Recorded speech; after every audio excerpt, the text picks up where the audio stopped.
تو پھر یہ بچہ کس کا ہے؟ میری جٹھانی نے میری بات سن لی تھی لیکن جواب نہیں دے رہی تھی۔ کیوں نہیں آتے ہو کمرے سے واپس؟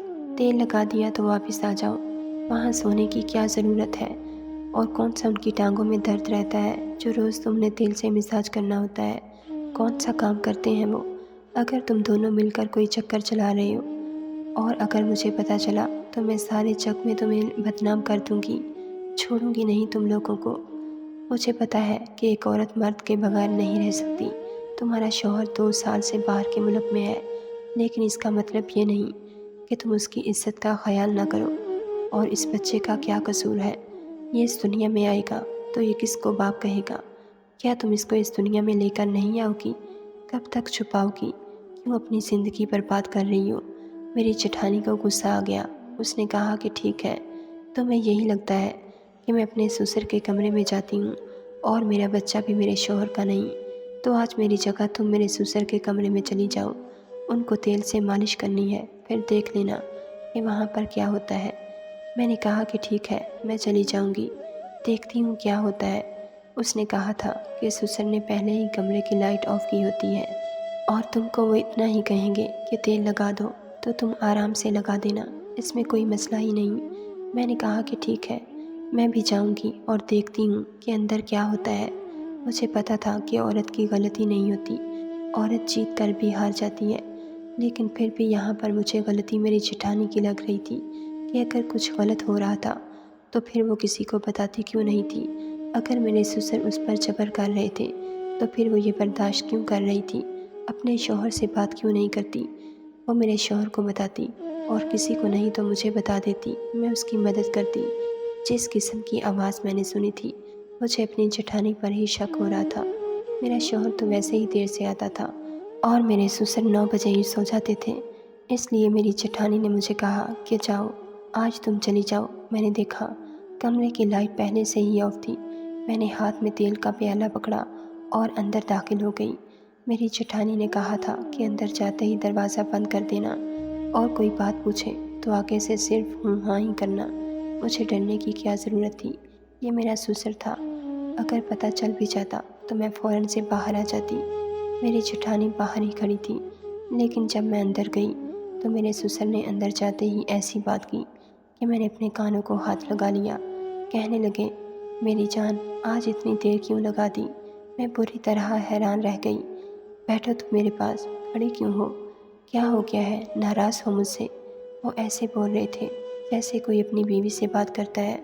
مجھے تو وہاں 2 منٹ ہی ہوئے تھے کہ میں فوراً وہاں سے باہر آ گئی اور اپنی جٹھانی کو حیران ہو کر دیکھا۔ پھر وہ مجھے اپنے کمرے میں لے گئی اور اس نے مجھے ایک تصویر دکھائی جس میں وہ میرے سسر کے ساتھ دلہن بنی بیٹھی تھی۔ اس نے کہا کہ یہ میرا سسر نہیں، میرا شوہر ہے اور میری شادی ہوئی ہے۔ تم نے جو آواز سنی وہ اس وجہ سے کہ ایسی حالت میں ٹانگیں دبا کر بری طرح سے تھک جاتی تھی، اسی لیے میرے منہ سے ایسی آوازیں آنے لگ جاتی تھیں۔ یہ انسان اچھا نہیں، مجھ پر ظلم کرتا ہے، مجھے اپنا غلام سمجھتا ہے، کیونکہ میرے آگے پیچھے کوئی نہیں تھا، لیکن یہ میرا شوہر ہے اور یہ بچہ بھی اسی کا ہے۔ اس نے کہا تھا کہ جب بچے کے دن آ جائیں گے تو یہ مجھے گاؤں بھیج دے گا اور پھر کچھ نہ کچھ کر کے کہہ دے گا کہ یہ بچہ گود لیا ہے۔ تمہارے شوہر نے مل کر یہ پلان بنایا تھا کہ تمہیں یہ بات پتہ نہ چلے، نہیں تو بدنامی ہوگی ہمارے خاندان میں۔ یہ بات کسی کو بھی نہیں پتہ۔ جو عورت اس گھر میں آئی تھی وہ تو میرے شوہر کی بہن تھی، اسی لیے وہ بھی ہمارے ساتھ ملی ہوئی تھی۔ جب تم نے سب کے سامنے کہا کہ آپ امید سے ہیں تو میرے شوہر نے مجھ پر غصہ کیا اور مجھ پر ہاتھ بھی اٹھایا، تبھی میرے چہرے پر زخم لگا ہوا تھا۔ سارے راستے اس نے مجھے باتیں سنائی تھیں۔ یہ خاندان بہت ہی عجیب ہے، یہاں پر بہت سارے راز ہیں جس میں سے میں بھی ایک راز ہوں۔ تمہارے شوہر نے تمہیں یہ بات شاید اس لیے نہیں بتائی کہ تم عجیب نہ سوچو، تمہیں برا نہ لگے، لیکن اب تم اپنے شوہر کو بتا دینا کہ تمہیں سب کچھ پتہ ہے اور تم خاموش رہنا۔ میرے شوہر خود ہی تم لوگوں کو یہ ساری بات بتا دیں گے جب تمہیں یہاں پر کچھ مہینے ہو جائیں گے، لیکن تب تک تم میری جان جاسوسی کر کے میرے معاملات میں بول کر میرے لیے ہی مسائل کھڑے کر رہی ہو۔ اسی لیے آج میں نے تمہیں اپنی جگہ کمرے میں بھیجا تھا کہ تمہیں یقین ہو جائے۔ میں نے اپنی جٹھانی سے معافی مانگی اور اسے وعدہ کیا کہ آئندہ ایسی کوئی حرکت نہیں کروں گی۔ کیونکہ میری وجہ سے اس کی زندگی پر اثرات پڑ رہے تھے۔